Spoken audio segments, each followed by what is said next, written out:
بسم الله الرحمن الرحيم. أبطال تانية إعدادي، النهاردة بنبدأ مع بعض الدرس الثاني، المعادلة الكيميائية وقانون بقاء المادة.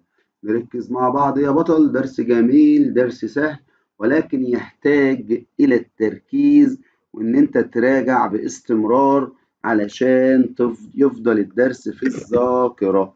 تمام؟ طبعا حبايبي دلوقتي حلوا الأسئلة ديت وبيبدأوا يراجعوا معايا الإجابات، وبنبدأ بالسؤال الأول. بيقول لي اكتب ما تعبر عنه كل عبارة من العبارات التالية. واحد، تمثيل رمزي للتفاعل الكيميائي بالرموز والصيغ الجزيئية يوضح أبسط نسبة بين أعداد ذرات أو جزيئات المواد المتفاعلة والمواد الناتجة من التفاعل.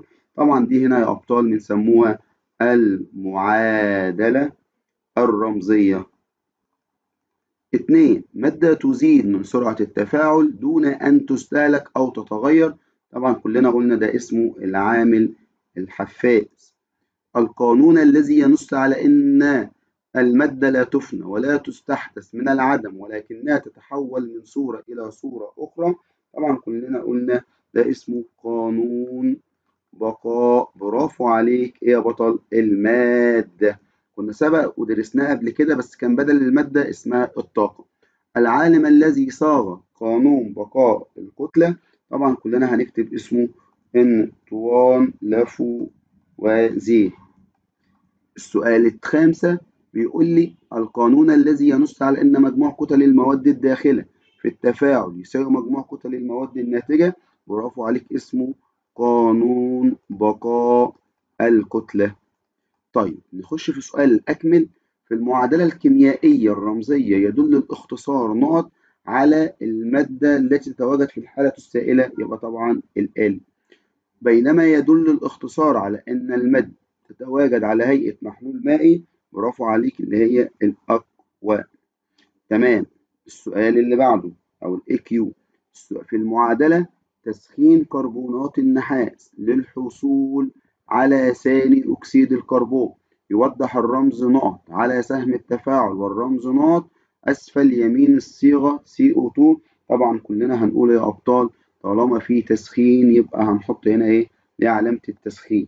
تمام. طب بيقول لي بقى على السهم اللي هو ثاني أكسيد الكربون ده طبعا هيبقى إيه يا أبطال؟ غاز، يبقى هنحط حرف الايه؟ الجي. حدوث فوران اثناء التفاعل الكيميائي يدل على تكون نقط في النواتج. برافو عليك، يبقى غاز. بينما وجود مادة مذابة في الماء يدل على تكون، برافو عليك، محلول مائي. في المعادلة الكيميائية الرمزية يدل ضيل على استخدام حمض. برافو عليك، مخفف. بينما يدل كونك على استخدام حمض. برافو عليك، مركز. طيب السؤال اللي بعده بيقول لي ايه صح او خطأ مع التصويب، وما ننساش التصويب. في التفاعل الكيميائي يعاد ترتيب ذرات عناصر المواد المتفاعلة لتكوين نواتج جديدة لها نفس العدد من ذرات كل عنصر. طبعا الكلام ده كلام صحيح. في المعادلة الكيميائية توضع علامة اللي هو السهم اللي انت شايفه ده يا غالي، ماشي، بين كل متفاعلين. طبعا عبارة خاطئة.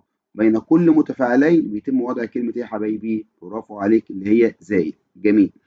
في المعادلة الكيميائية الرمزية يدل الاختصار جي على أن المادة توجد في الحالة الصلبة. طبعا الكلام ده خطأ. طب الجي ده اللي هي عبارة عن إيه؟ حالة غازية، يبقى هنشيل كلمة الصلبة ونكتب غاز. برافو عليك.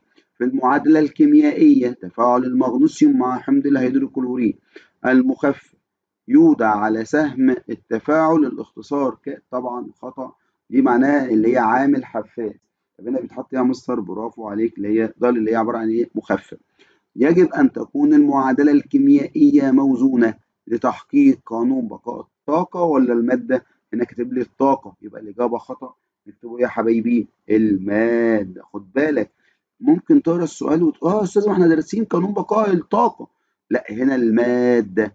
اطلق العالم روبرت براون لقب أبو الكيمياء. طبعا العبارة دي يا أبطال خطأ. أمال ده مين ده يا شطار؟ لسه قايلين اسمه من شوية. انتوا ايه يا مستر؟ لافو وزيه. طبعا سؤال مهم. كتلة جزيء ثاني أكسيد الكربون أكبر من كتلة جزيء CO2. طبعا العبارة دي صحيحة، ده اسمه ثاني أكسيد الكربون، ده أول أكسيد الكربون. مجموع كتل المواد قبل التفاعل دائما أكبر من، إزاي أكبر؟ طبعا خطأ، أمال الإجابة إيه يا حبايبي؟ تساوي، بدل كلمة أكبر يبقى نكتب كلمة تساوي. طيب السؤال بقى 4 أخطر، لازم تركز معانا شويتين. بيقول لي إيه يا أبطال؟ بيقول لي يكتب الاختصار في أسفل يمين الصيغة الجزيئية للمركب الذي يتواجد في الحالة. طبعا يبقى هنكتب إيه يا أبطال؟ جيم اللي هي بخار. طيب تعالى السؤال اللي بعده. ما الاختصار الذي يكتب أسفل يمين الصيغة الجزيئية للمحلول المائي؟ برافو عليك، اللي هي باء، اللي هي الإكيو. ما المعادلة التي تعبر تعبيرا صحيحا عن الحالة الفيزيائية لكل من المتفاعلات؟ طبعا احنا فاهمين اللي بيجي في الأول ده متفاعلات، والنواتج اللي بتيجي بعد السهم في تفاعل إضافة حمض الهيدروكلوريك اللي هو رمز HCl المخفف مع شريط المغنيسيوم. طبعا كلنا عارفين يا أبطال إن المغنيسيوم ده صلب، المغنيسيوم ده إيه؟ صلب. فأنا هنيجي نشوف مثلا الحاجة اللي أنا متأكد منها إن الام جي ده يبقى اس يعني صلب. طب الأولى دي كده كده معايا صح. طب دي لأ، أنت لأ، ب لأ، دي برضو لأ، دي صح. يبقى أنا دلوقتي استبعدت ب وج. على فكرة الطريقة دي ناجحة جدا لطلاب تالتة ثانوي كمان. تمام، أنا متأكد من حاجة. طيب نبدأ ندخل بقى في الجزء التاني. يبقى أنا دلوقتي عندي احتمال ألف صح واحتمال د صح. طب يلا نشتغل تاني بقى. بيقول لي 2HCl. طب الثانية برضو 2HCl، جميل. هنا AQ يبقى ده محلول ده محلول، يبقى كده المتفاعلات ما فيهاش مشكلة بالنسبة لألف ودال. طب تعالى بقى نشوف النواتج. بس قبل ما نشوف النواتج تعالى نشوف الحمض. هنا بيقول لي الحمض ده مركز، الحمض ده يا أبطال مركز. تمام، الحمض ده هنا يا شطار مخفف، جميل. طيب تعالى نكمل السؤال بتاعنا. هنا بيقول لي أعطاني MgCl2، هنا أعطاني MgCl2، تمام. هنا أعطاني H2 بس قال لي إيه؟ جي، يبقى ده غاز، برافو عليك. أما هنا قال لي ال H2 ده اس، يبقى شفت آخر حاجة خالص في المعادلة غيرت لي المعادلة. يبقى طبعا هستبعد مين يا أبطال؟ وهستبعد كمان د. ليه استبعدت د؟ لأن ال H2 دي يا جماعة بيبقى غاز، اللي هي الجي. شفت الحالة الفيزيائية هي اللي غيرت المعادلة كلها. يبقى طبعا الإجابة يا أبطال برافو عليك هتبقى، هنقوله إيه؟ ألف، برافو عليك. طيب تعالى السؤال اللي بعده. كل مما يأتي يعبر عن التفاعل 2Mg زائد O2. طبعا هنا في تسخين، أعطاني أكسيد المغنيسيوم. طبعا معادلة موزونة، مش أي مشكلة خالص. بيقول لي ما عدا، كله بيعبر التفاعل لا يتم بدون تسخين. تمام، يقول لي ما عدا، خد بالك، التفاعل يتم لا يتم. شفت الحرف ده؟ لا يتم، فعلا كلامك صح. يقول لي التفاعل مسحوب بتكوين روابط جديدة. ما أي تفاعل هيكون فيه روابط جديدة. تتكون مادة بيضاء في نهاية التفاعل. ما احنا شفنا التجربة دي عند الماستر لما نكون مسحوق أبيض من أكسيد المغنيسيوم. كتل المواد المتفاعلة أكبر. لا ده كلام بقى ما ينفعش يتقال، عشان ده كده كلام إيه؟ غلط. إن الكتل قبل التفاعل تساوي الكتل بعد التفاعل. وهو بيقول لي ما عدا، يبقى الإجابة فعلا يا حبايبي هي د. الناس فاهمة السؤال جه إزاي؟ برافو عليك. طب 5، يقول لي أي المعادلات الآتية تعبر عن تفاعل يستدل عليه من تصاعد غاز. ناخد بالنا كويس مين اللي هيطلع لنا غاز. جميل. عندي هنا يا أبطال بيقول لي أنا هنا شايف هنا ده راصب، الاي جي سي ال ده راصب، يبقى نستبعدها. السي يو ده راصب نحاس، طبعا يبقى نستبعده. ال2 ام جي ده مسحوق ابيض، يبقى نستبعده. يبقى ما فيش غير ديت. فعلا الخرسين مع الاتش سي ال، برافو عليك، يدينا زد ان سي ال 2 اللي هو كلوريد الخرسين مع الهيدروجين يتصاعد. وطبعا ده الجي اللي هو الغاز. يبقى الإجابة الصح هي باء، برافو عليك. بص ركز، امشي واحدة واحدة تلاقي نفسك بتحل، لأنك أنت طالب ممتاز. طيب سؤال 6، بيقول لي أي المعادلات الكيميائية الآتية تحقق قانون بقاء المادة. جميل. تحقق قانون بقاء المادة، يبقى أنا بعمل إيه بقى؟ هشوف المواد المتفاعلة والمواد الناتجة. طب يلا بينا نبدأ بأول واحدة. أنا عندي N2 زائد H2 يديني النشادر N. طب أنا عندي هنا في 2 N، هنا طلعت N واحدة، خلاص مش هدور بقى يبقى غلط. طب تعال شوف الاتش، هنا 2 وهنا 3، يبقى لا ده انت غلط غلط كمان. الناس فاهمه طبعا. ب، هنا عندي الان، جميل طلعت ان واحده صح. هنا عندي الاو واو 2، يبقى المفروض او 3 طلعت بره او 2. طب ده كلام برضو لا، يبقى يلا مع السلامه. عندي هنا اتش 2، طب ما طلعت بره اتش 2، جميل يبقى الاتش كده مظبوطه. طب الاو طلعت بره او 2، زادت جت منين دي؟ يبقى برضو غلط. ان شاء الله انت تطلعي صح بقى. احنا املنا بقى ان شاء الله تطلعي صح. طب تعال نشوف. هنا الكي طلعت بره كي اهي واحده. هنا السي ال طلعت بره سي ال اهي. هنا اي جي طلعت بره اي جي. ان او 3 ان او 3، لا ده كلام مظبوط، كلام علمي صحيح. يبقى الاجابه هي ايه يا ابطال؟ برافو عليك، هي د. ممتاز. طبقا لقانون بقاء الكتله فان مجموع كتل المواد الداخله في التفاعل طبعا يساوي مجموع كتل المواد الناتجه، ده نص قانون سهل. طيب يبقى الاجابه جي. طب سؤال بقى يا غالي، انت لو مش مذاكر وصدقني سمحت فيديو زي ده، انا متاكد انت حضرت الحصه وسمحت الشرح بدل المره مرتين، شايف قدامك التجربه بتتم، شايف قدامك المستر عمال يعيد ويزيد، ودلوقتي بعمل ايه؟ بعد لك تاني. انا مش بختار على فكره، انا مش بقول 6 د 7 ج، لا ده انا بشرح لك السؤال، انا بستبعد عشان تفهم انا السؤال ماشي ازاي. طيب سؤال 8 بيقول لي عند احتراق 12 جرام من الكربون في جو من الاكسجين، تمام، تكون 44 جرام من ثاني اكسيد الكربون. التجربه بتاعتي سي زائد O2، طبعا تسخين اعطاني CO2. بيقول لي ثاني اكسيد الكربون ده كده 44 جرام. جميل. بيقول لي الكربون 12 زائد، عايز ايه؟ مسألة تالتة ابتدائي، اكيد بيسأل عن كتلة الاكسجين. فعلا ما كتلة الاكسجين المستهلك في الاحتراق. طب اعمل ايه؟ تخيل بيقول لي 12 زائد كام يديني 44. اجيب اخويا اللي في ثالثه ابتدائي. ايوه انت، ايوه انت بتدور على مين؟ ركز معايا. يبقى بقول ايه؟ 12 زائد كام؟ يبقى برافو عليك. طالب تاني ممكن يجيبها بطريقه تانيه، هنقول 44 ناقص ال 12 يبقى هتساوي 32.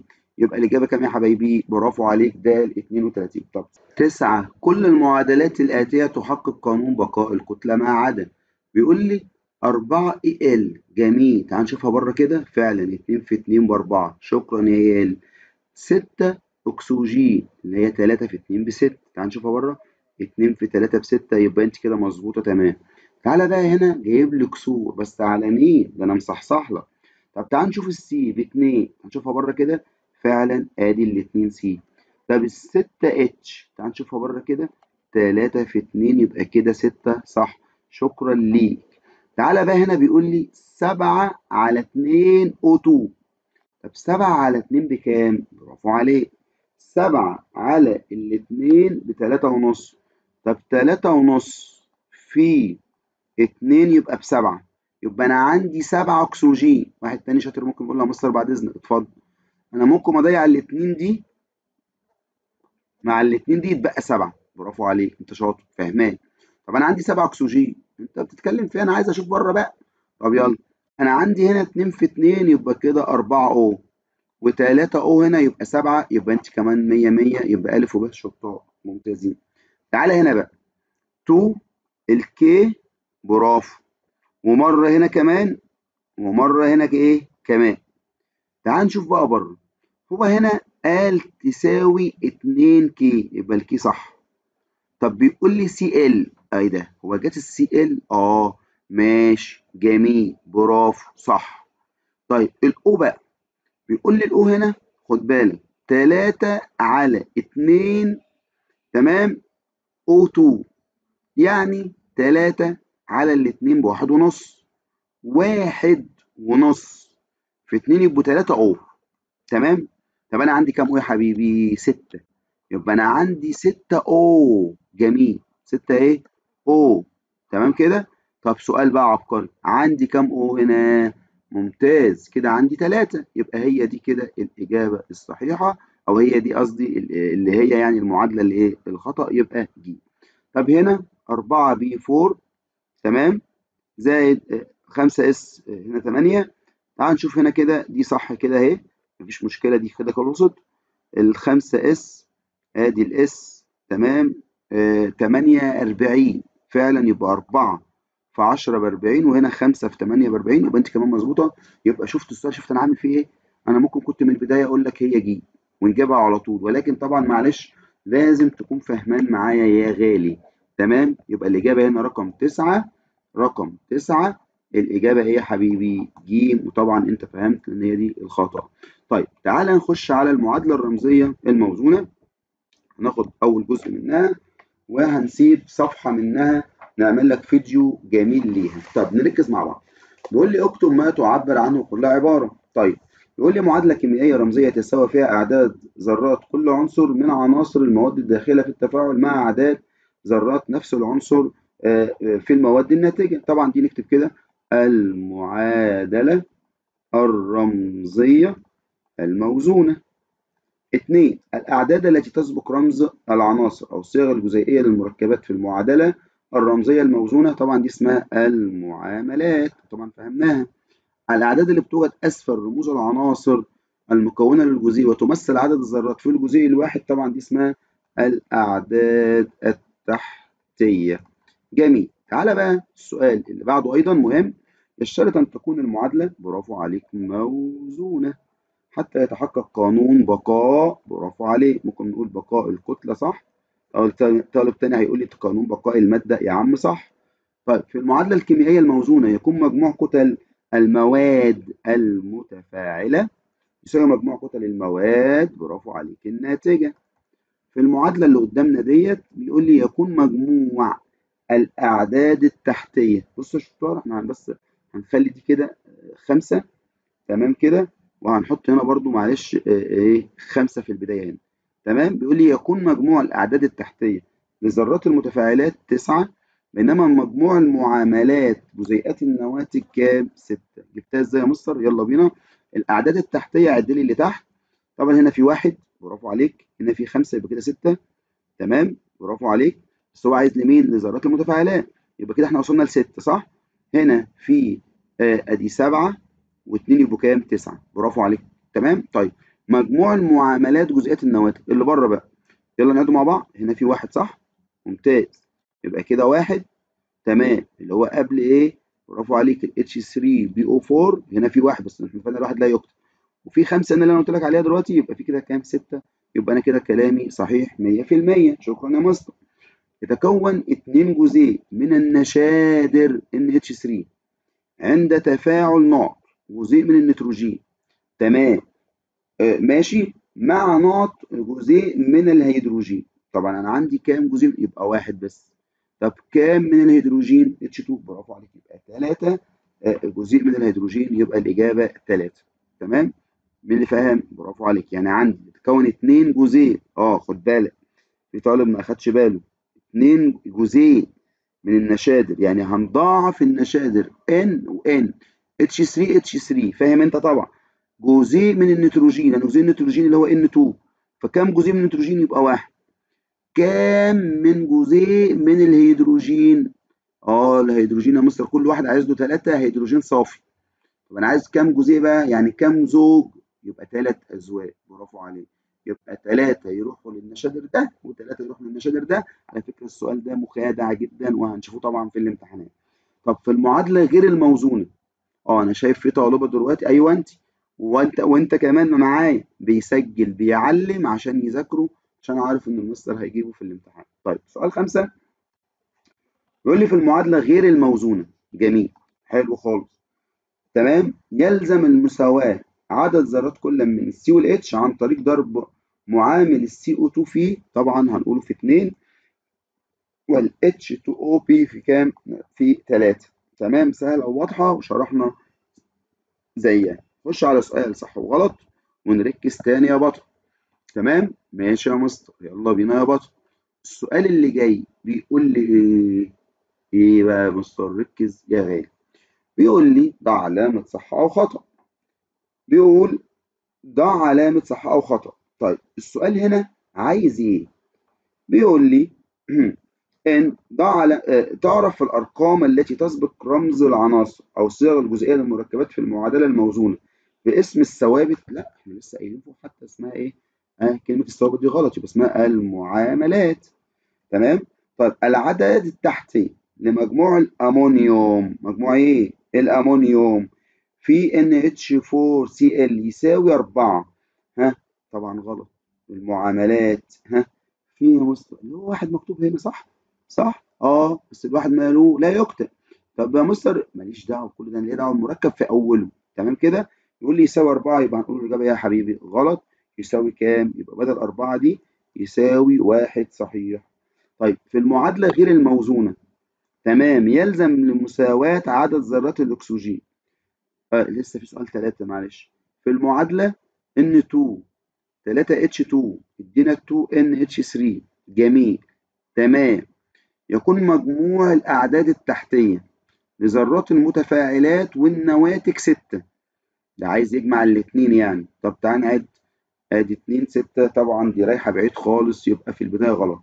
طب عددهم كام يا دكتور؟ برافو عليك، 8. عددهم كام يا باشا؟ 8. طيب تعالى في المعادلة الأعداد التحتية، أنت بتعد الأعداد اللي تحت. يعني هنيجي نقول هنا ادي كده 2. تمام؟ وادي كده 2، كده كام؟ 4. وادي هنا 1 لا يكتب، وادي هنا 3، يبقى هنا 4 وهنا 4، يبقى الإجابة 8. يبقى أنت كده فهمت. كنت هعديها بس عارف إن في طالب عايز يعرف جت إزاي. طيب 4 في المعادلة غير الموزونة. ماشي. الميثان اللي هو CH4 زائد الأكسجين يدينا ثاني أكسيد الكربون وإيه؟ وH2O. يلزم لمساواة عدد ذرات الأكسجين ضرب معامل الأوتو في 3. طبعا لا، معامل الأوتو هنضربه في كام يا حبايبي؟ في 2. يبقى برضو العبارة خطأ. هناخد سؤال أخطر ماشي، بس حاول تركز معايا يا بطل. سؤال أخطر بيقول لي في المعادلة الموزونة. تمام؟ أنت بقى تقراها بسرعة. بيقول لي ما مجموع أعداد معاملات جزيئات زي ما شرحنا بقى. هتبقى الإجابة على الترتيب طبعا 5 و7. تمام؟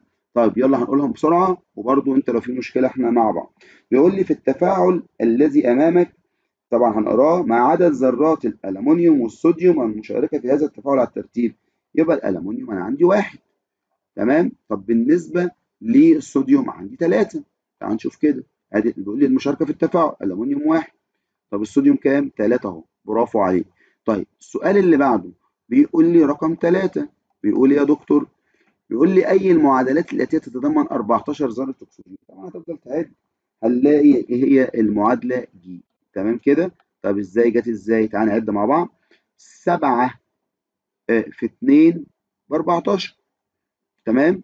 طب تعالى بقى هنا بره. 4 في 2 بكام؟ ب 8. طب 8 وعندي 6 في 1 ب6، يبقى 6 زائد 8 بيساوي كام؟ 14. يبقى احنا كلامنا صحيح. طيب تعالى السؤال اللي بعده رقم 4.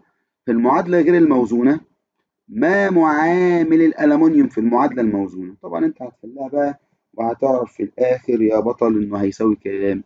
2. يعني هنحط هنا كام؟ 2. تمام كده؟ تمام. ماشي. تعالى بقى السؤال اللي بعده. عند وزن المعادلة يكون معاملي الأكسجين وثاني أكسيد الكبريت على الترتيب. طبعا هتحلها تطلع ج اللي هي 3 و2. عند وزن المعادلة اللي هي 2FA زائد NCl2 يدينا، برافو عليك، 2FaCl3. تكون قيمة ال N، هو عايز هنا ال N دي يعني المعامل بكام؟ برافو عليك. طالب قال لي دلوقتي يا مستر محمد هيطلع المعامل ده ب3. شاطر. جبتها ازاي يا ولد انت يا شطور؟ ممتاز. طبعا هنا انا عندي الCl ب3 صح؟ 2 في 3 ب6. طب انا هنا عندي Cl2، يبقى نحط لها 3 عشان تطلع بكام؟ ب6. يبقى الاجابه 3 صح. يلا يا بطل هنسيب لك كام سؤال وهنعمل لك فيديو تاني بس طبعا راجع كل الأسئلة ديت وانتظر المزيد. كنتم مع أستاذ محمد عسل، معلم أول العلوم والأحياء، والسلام عليكم ورحمة الله وبركاته.